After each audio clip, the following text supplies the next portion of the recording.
I am a molecular biologist. I love looking at the stories in the biological components that exist within each and every one of us.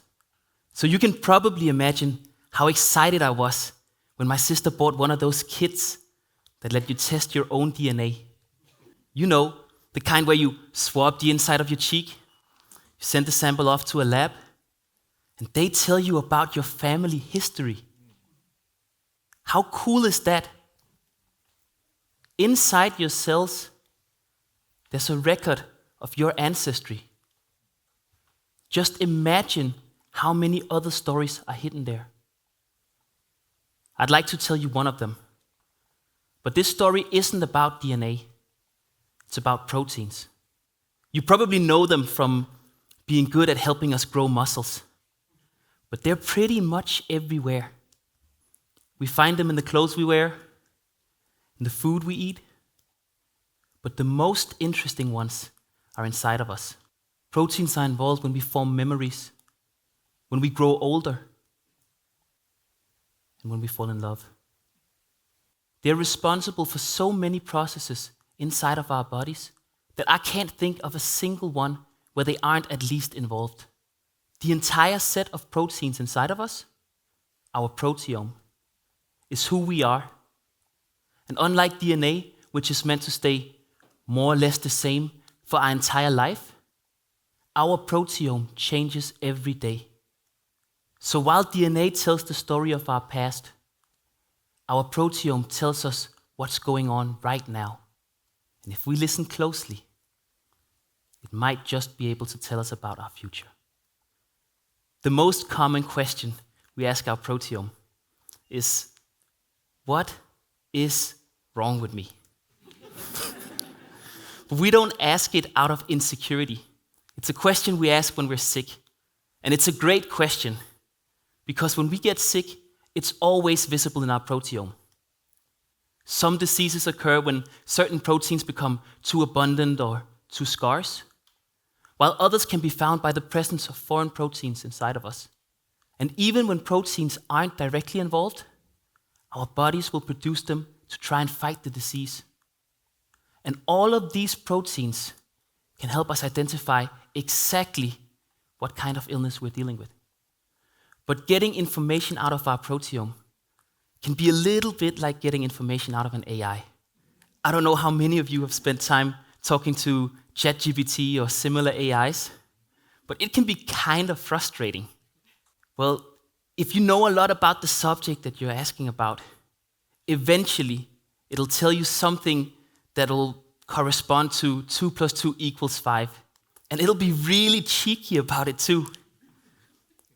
No trace of doubt, no confidence score, just a straight up lie.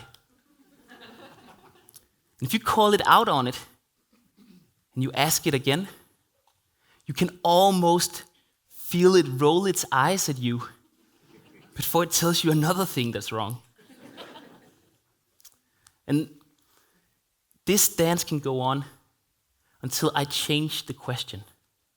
But I find that the AI almost always has the answer that I'm looking for if I ask the right question. And it's the same thing with our proteome. Except there, asking the right question is a matter of looking at the right proteins. Almost every cell inside of you contains the same DNA.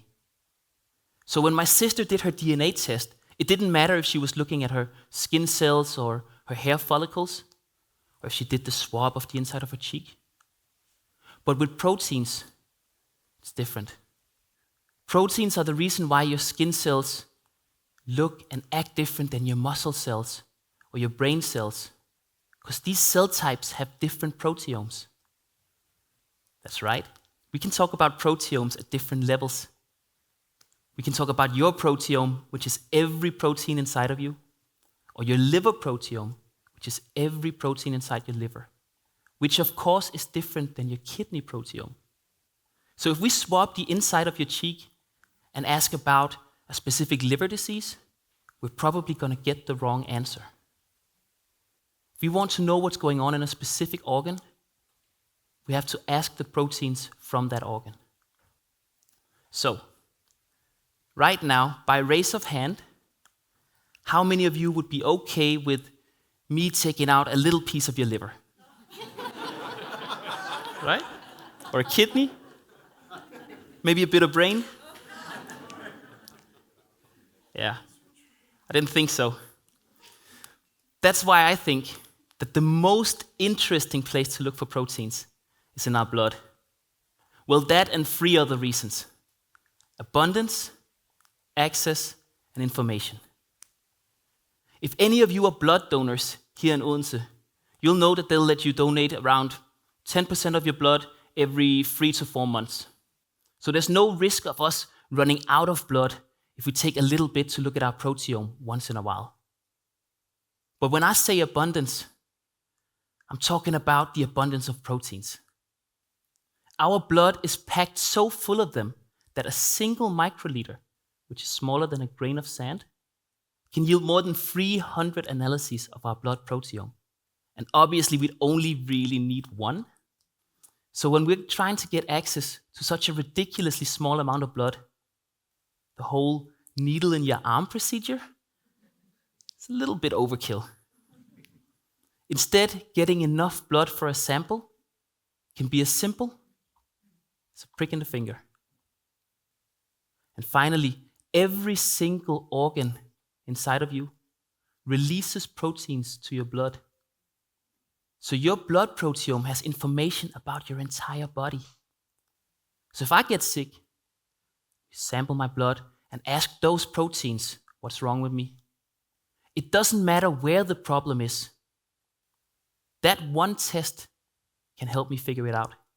Now, this may sound like science fiction, but a lot of the work has already been carried out. Finding diseases in blood is a popular research topic. And if you search specifically for blood biomarkers on Google Scholar, which is a search engine for all things academic, you'll find close to 70,000 textbooks, patents, and published studies on the subject. A tremendous amount of work has gone into finding out how changes in your blood relate to various diseases. But why stop there?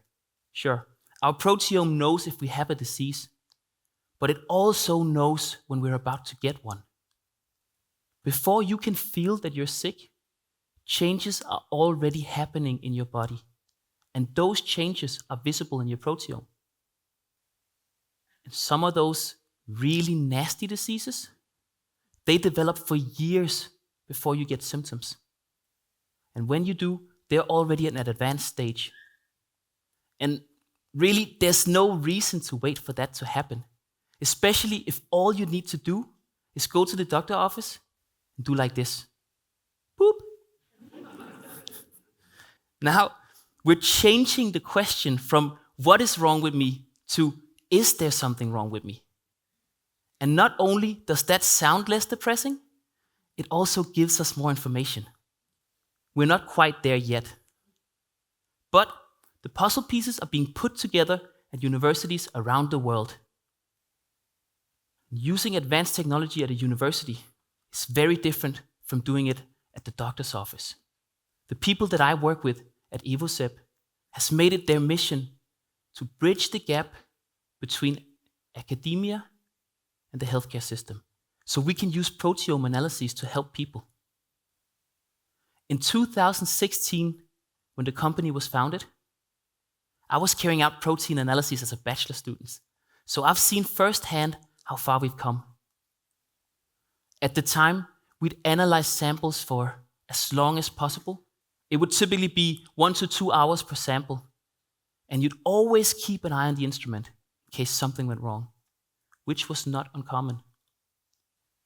My company realized that if we are to use this technology at places like hospitals, it needs to be fast and it needs to work every time. So they built an instrument around the principles of speed and robustness. And now, the golden standard across the world is analyzing 500 samples per day. This innovation that started right here in Odense, we've changed the time it takes to analyze a sample from 2 hours to 2 minutes in less than 8 years. My role at the company is taking it one step further, because preparing 500 samples for analysis is also time-consuming and prone to human errors. So robots are the missing piece in realizing this technology in healthcare. I spent most of last year programming and teaching robots how to prepare samples for analysis, and I can't tell you how exciting it is to watch it carry out weeks' worth of work in a single day. And my current project is teaching that same robot how to find diseases in blood. And honestly, it already does a better job at it than me. And soon, the code that I wrote will be available on the website. So anybody else can be better at it than me as well, whether you're a bachelor student or someone working at a hospital. The entire field is moving at an astonishing pace, and it won't be long before we see these ideas become reality. Imagine a world where we can really listen to our bodies, to the stories that are hidden in our proteins, where we can treat diseases before they manifest. What I've told you now is only part of the many efforts that are happening today. There's an entire community working to find the millions of stories inside of you that are just waiting to be heard. And soon, we'll finally be able to unlock the secrets to our future with just a little bit of help from a droplet of blood, a robot helper, and people who love looking at proteins. So, are you ready to listen to your proteomes? Thank you.